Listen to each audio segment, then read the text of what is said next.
변방 목사의 아침 묵상 2022년 8월 7일 주일 아침입니다. 오늘은 이사야 47장 1절로 7절 말씀을 통해서 너는 하나님의 통로 이런 제목으로 말씀 묵상의 은혜를 나누겠습니다. 주일 아침 주님을 예배하는 날 주님께 온전한 예배자로 먼저 발견되기를 소망하고 금주간 묵상을 하면서 저에게 주셨던 하나님의 마음이 기도의 초대장을 받으라 이런 마음을 주셔서 겸손히 기도의 초대장을 가슴에 안고 기도의 자리를 찾아 기도하는 사람으로 또 예배하는 자리에 기도의 초청장을 함께 나눌 수 있는 그런 시간이 되었으면 좋겠습니다. 본문에는 바벨론의 심판에 대한 말씀을 이사야가 60번째로 예언하고 있습니다. 그 예언은 한마디로 말하면 이거죠. 1절에 처녀딸 바벨론이여 내려와서 티끌에 앉으라. 딸 갈대하여 보좌가 없어졌으니 땅에 앉으라. 내가 다시는 곱고 아리따다 일컬음을 받지 못할 것이니라. 여기 주목되는 표현이 처녀딸 바벨론입니다. 이들은 한 번도 외국에 점령당하지 않았을 뿐 아니라 바벨론 성 자체가 아름다움과 찬란함, 우아함을 가진 아주 멋진 성이고 난공불락의 성임을 의미하는 것입니다. 그래서 처녀딸 바벨론이라고 표현하고 있는 거죠. 이 성이 그러나 멸망할 것이라는 사실을 내려와서라고 하는 표현으로 지금 예언되고 있는 것입니다.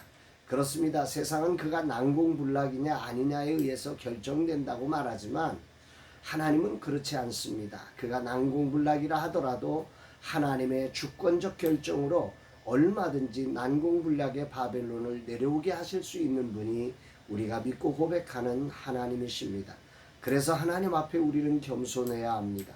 그러면서 하나님은 그 이유를 이렇게 설명하십니다. 6절 7절 전에 내가 내 백성에게 노하여 내 기업을 욕되게 하여 그들을 내 손에 넘겨주었거늘 내가 그들을 긍휼히 여기지 아니하고 늙은이에게 내 멍에를 심히 무겁게 메우며 말하기를 내가 영영이 여주인이 되리라 하고 이 일을 내 마음에 두지 아니하며 그들의 종말도 생각하지 아니하였도다.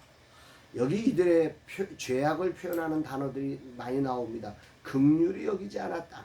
늙은이에게 내 멍에를 심히 무겁게 맸다. 늙은이에게도 아주 무거운 과업을 주었다는 거죠. 영영이 여주인이 되리라 교만했다는 말입니다. 하나님의 경고에 마음을 두지 않았다. 종말을 생각하지 않았다. 내일을 생각하지 않고 그저 오늘 잘 사는 것만 생각하며 살아냈다는 말입니다. 전혀 긍휼함, 약자에 대한 동정심이 없고 노인들에 대해서 무자비하게 중노동을 시키고 교만해서 자기가 최고라고만 생각하고 하나님의 일하심의 통로임을 자기가 하나님이 지금 자기를 통해 일하고 계신다는 사실을 알지 못하고 내일 없이 오늘만 즐기며 살아가는 그런 삶이었다는 말입니다. 약자에 대한 긍휼함과 배려와 존중의 필요성을 주님은 말씀하고 있죠. 성경은 과부와 고아와 노인들에 대한 배려와 존중과 긍휼함을 많이 강조합니다. 오늘이란 시간 노인들과 약자에 대한 배려가 내게도 많이 필요함을 배웁니다. 인생은 누구나 약자가 됩니다. 영원하지 않고 언젠가는 내려가는 존재일 수밖에 없다는 사실을 기억하며 겸손히 약자와 노인을 배려하고 존중하며 긍휼히 여기는 삶이 중요한 것입니다. 그리고 마지막으로 내가 어떤 모습으로 쓰임을 받든지 이것이 하나님께서 통로로 사용하시는 은혜임을 기억하며 겸손히 통로로서 하나님의 마음을 전달하는 자가 되어야 합니다. 나는 심판자가 아니라 통로입니다. 그래서 긍휼과 배려와 존중이 필요한 사람입니다.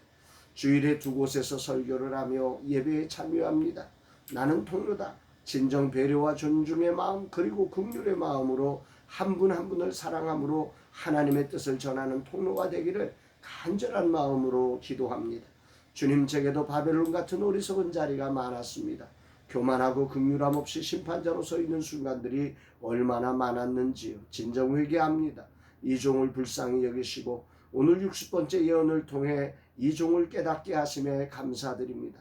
이날로 저의 심령에 긍휼함을 주시고 이 사명을 감당케 하시되 배려와 존중과 사랑으로 섬기게 하여 주옵소서 고백하는 날입니다.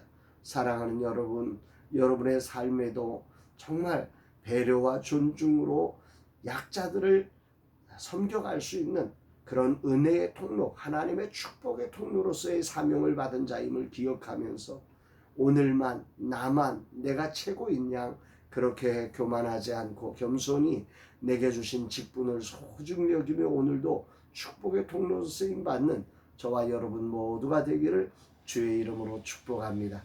사랑합니다, 여러분.